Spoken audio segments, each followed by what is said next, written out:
ఎందుకయ్యా అరెస్ట్ చేస్తారు రాంబాబును? ఎందుకయ్యా రాంబాబును అరెస్ట్ చేస్తారు? చంద్రబాబు నాయుడు గారిని తిట్టాడట. చంద్రబాబు నాయుడు గారిని తిట్టినందుకు అరెస్ట్ చేస్తారట. మరి చంద్రబాబు నాయుడు గారు తిట్టినందుకు రాంబాబును అరెస్ట్ చేసినప్పుడు మరి రాంబాబు ఇంటికి వచ్చి రాంబాబు కుటుంబ సభ్యులను హత్య చేయాలని ప్రయత్నం చేసి 5 కార్లు ధ్వంసం చేసి అద్దాలన్నీ పగలగొట్టి ఆఫీసుకు నిప్పంటించి చేసిన ఈ ఎమ్మెల్యే గారి భర్త సమక్షంలో ఇక్కడే జరిగితే వాళ్ళ మీద ఏం యాక్షన్ తీసుకున్నారు? స్టేషన్ బెయిల్ ఇచ్చి పంపించినారు. అదే చంద్రబాబు నాయుడు గారిని తిట్టాడు అని చెప్పి రాంబాబు ఆ తర్వాత మీడియా సమక్షంలో 1 గంటకి ఇన్సిడెంట్ జరగక మునిపే వివరణ ఇస్తూ తాను చింతిస్తూ వివరణ ఇచ్చినప్పటికీ కూడా రాంబాబును ఇంటి మీద అటాక్ చేసి రాంబాబును నీ మాదిరిగా చేసిన దానికి వీళ్ళు మనుషులేనా అని అడుగుతా ఉన్నా. ఇది జంగల్ రాజ్ కాదా అని అడుగుతా ఉన్నా. పక్కన జోగి రమేష్, మరుసటి రోజు జోగి రమేష్ ఇంట్లో పోలీసులు మళ్ళీ అక్కడే పోలీసుల సమక్షంలోనే అది కూడా అంతే. ఏకంగా పెట్రోల్ బాంబులు అంటే పెట్రోల్ పోసిన బాటిళ్లలో పెట్రోల్ పోసుకొని ఆ బాటిళ్లను ఇంట్లోకి చుట్టా ఉంటారు. జోగి రమేష్ ఇంట్లో కూడా 2 గంటల నుంచి మధ్యాహ్నం 2 గంటల నుంచి 5 గంటల దాకా దాదాపుగా 300-400 మంది అక్కడ ఒక చోట అక్యుములేట్ అవుతా ఉన్నారు. అక్కడ ఒక చోటికి అందరూ కూడా వచ్చేటప్పుడు పోలీసులు పక్కనే ఉన్నారు. పోలీసుల సమక్షంలోనే జరుగుతూ ఉంది. పోలీసులు జరిగిచ్చిన తర్వాత పోలీసుల సమక్షంలోనే జోగి రమేష్ ఇంటి మీద దాడి చేసి ఆయన ఇంటికి నిప్పట్టించే కార్యక్రమం చేస్తారు. రజనమ్మ అని ముందు రోజు గుడికి పోయి రజనమ్మ పూజ చేసుకొని వస్తూ ఉంటే వెంకటేశ్వర స్వామి గుడికి పోయి పూజ చేసుకొని వస్తూ ఉన్నది. వెంకటేశ్వర స్వామి గుడికి పోయి పూజ చేసుకొని ఆయన వస్తూ ఉంటే ఆయనను అక్కడే అడ్డగించి గుడి బయటే ముందు రోజు గుడి బయటే ఆయనను అడ్డగించి ఆయనను తిడుతూ దుర్భాషలాడుతూ పోలీసుల సమక్షంలోనే ఆమె మీద కూడా దాడికి యత్నం చేశారు. ఇంకా ఏమైంది తెలుసా? ఇంకా ఆశ్చర్యం ఏమిటో తెలుసా? ఉల్టా అమ్మ మీదనే కేసు పెట్టారు. ఏమని? ఆమె గుడికి పోయి వీళ్ళందరినీ అటాక్ చేయడానికి ప్రయత్నం చేస్తాందని. ఏదైనా హద్దు పొద్దు ఉండాలి ఏదైనా మాట్లాడేసరికి. ఇది జంగల్ రాజ్ కాదని అడుగుతా ఉన్నా. బ్రహ్మనాయుడు అన్న ఆయన చేసిన పాపం ఏంది? ఆయన గుడికి బయలుదేరినాడు.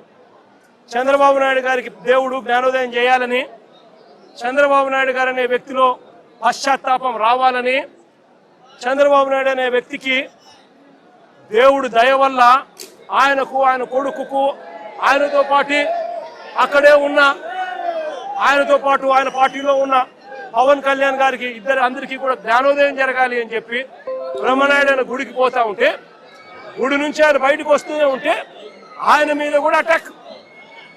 పోలీసుల సమక్షంలోనే ఆయన మీద కూడా దాడి.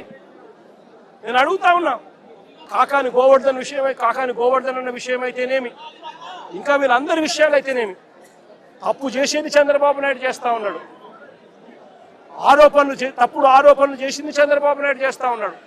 అవి తప్పుడు ఆరోపణలు అని చెప్పి దేవుడే మొట్టికాయలు వేసినట్టుగా ఏకంగా సిబిఐ తాము ఫైల్ చేసిన ఛార్జ్ షీట్లోనే కేంద్ర ప్రభుత్వ సంస్థలైన ఎన్డీడీబీ, ఎన్డీఆర్ఐ లాబొరేటరీసే క్లీన్ చిట్ ఇచ్చే కార్యక్రమం చేస్తూ ఉంటే ఎటువంటి జంతు కొవ్వు కలవలేదు అని చెప్పి వాళ్ళు పూర్తిగా వివరణ ఇస్తూ ల్యాబ్ రిపోర్ట్లు ఇస్తే సిబిఐ ఆ రిపోర్ట్లను కూడా ఏకంగా ఛార్జ్ షీట్లోకి చేరుస్తూ వైవి సుబ్బారెడ్డి కానీ, కరుణాకర్ రెడ్డి కానీ, ఇంకొకరు కానీ ఎలాంటి తప్పు చేయలేదు అని చెప్పి వాళ్ళ పేర్లు కనీసం ఛార్జ్ షీట్లో కూడా పెట్టకుండా క్లీన్ చిట్ ఇస్తే, ఎలాంటి అరెస్టులు చేయకుండా సిబిఐ క్లీన్ చిట్ ఇస్తే చంద్రబాబు నాయుడు గారు దేవుడికి, ప్రజలకు క్షమాపణ చెప్పాల్సింది ఆయన చేస్తా ఉన్నది ఏమిటి? ప్రతి విషయంలోనూ కూడా చంద్రబాబు నాయుడు చేస్తా ఉన్న రాజకీయాలు ఇలాంటి దుర్మార్గపు రాజకీయాలే. చూడండి, మీరే ఆలోచన చేయమని అడుగుతా ఉన్నా.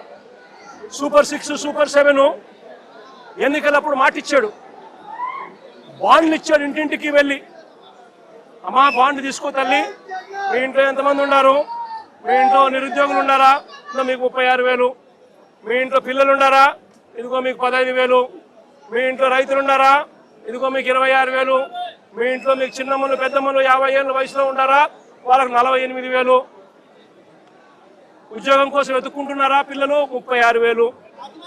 ఈ మాదిరిగా బాండ్లు ఇచ్చి ప్రజలను మోసం చేసి సూపర్ 6, సూపర్ 7 హామీలు ఇచ్చి ఈరోజు ఏమంటాడు, సూపర్ 6, సూపర్ 7 చేసేసామంటాడు. సూపర్ 6, సూపర్ 7 చేసేసామని చెప్పి పొద్దు సిగ్గు లేకుండా అబద్ధాలు ఆడుతూ ఉన్నాడు. చంద్రబాబు నాయుడు గారు చేస్తా ఉన్నది తప్పు అని, చంద్రబాబు నాయుడు గారు చేస్తా ఉన్నది మోసమని ఎవరైనా ప్రశ్నిస్తే ఏం చేస్తా ఉన్నాడు? ఆ ప్రశ్నించిన వాళ్ళ మీద, సోషల్ మీడియా యాక్టివిస్టుల మీద, ప్రశ్నించే వాళ్ళ మీద కేసులు పెట్టి జైలుకు పంపుతా ఉన్నాడు. అబద్ధాలు చెప్పేది ఆయనే, మోసం చేసేది ఆయనే. ఆ తర్వాత ఆయన ఎవరైనా ప్రశ్నిస్తే వాళ్ళ మీద అక్రమ కేసులు పెట్టి, అక్రమ సాక్ష్యాలు క్రియేట్ చేసి వాళ్ళను జైలుకు పంపించి, చివరికి సోషల్ మీడియా పిల్లలని కూడా చూడకుండా చంద్రబాబు నాయుడు గారిని ప్రశ్నిస్తున్నారని చెప్పి ఏకంగా వాళ్ళ మీద గంజాయి కేసులు పెట్టి వాళ్ళ కెరీర్ను సైతం నాశనం చేస్తా ఉన్న వ్యక్తి ఈ చంద్రబాబు నాయుడు గారు కాదా అని అడుగుతా ఉన్నా. చేసేటివన్నీ తప్పులే, చేసేటివన్నీ అబద్ధాలే, చేసేటివన్నీ మోసాలే. ఆయనే లిక్కర్ నడుపుతాడు. ఆయన ఆధ్వర్యంలోనే ఆక్షన్ బాడీ చంద్రబాబు నాయుడు గారు తెలుగుదేశం పార్టీ సైన్యానికి లాటరీ పాడిచ్చి మరి షాపులన్నీ కట్టబెడతాడు, ప్రైవేట్ షాపులన్నీ కూడా.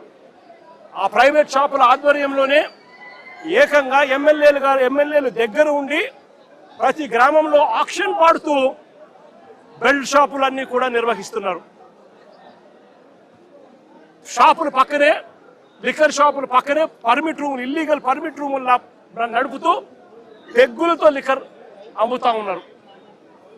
ఇవన్నీ రాష్ట్రానికి రావాల్సిన ఆదాయాలు రాష్ట్రానికి రావడం లేదు.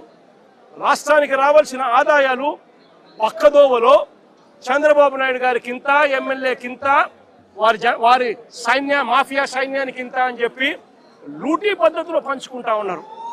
బెల్ట్ షాపులు అమ్ముతున్నారు. ప్రతి గ్రామంలోనూ 1 కాదు, 2 కాదు, 3, 4, 5, 6, 10 బెల్ట్ షాపులు ఉన్నాయి. ప్రతి గ్రామంలోనూ కూడా ఆక్షన్ బాడీ అమ్ముతా ఉన్నారు. ఏ బెల్ట్ షాపులో ఎంఆర్పీ రేటుకి అమ్ముతున్నారండి? ప్రతి బెల్ట్ షాప్లోని ఎంఆర్పీ రేటు కన్నా 20 రూపాయలకి ఎక్కువగా అమ్ముతున్నారు. ప్రతి బెల్ట్ షాప్, ప్రతి పర్మిట్ రూమ్లో, ఏ పర్మిట్ రూమ్లో అంటే ఎంఆర్పీ రేటుకి అమ్ముతున్నారు. పర్మిట్ రూమ్లో ఇల్లీగల్, పర్మిట్ రూమ్లో వేసేది పెగ్గుల్లో వేస్తా ఉన్నారు. పెగ్గుల్లో వేసి ఏకంగా బాటిల్ పైన 30 రూపాయలు అధికంగా వసూలు చేస్తా ఉన్నారు.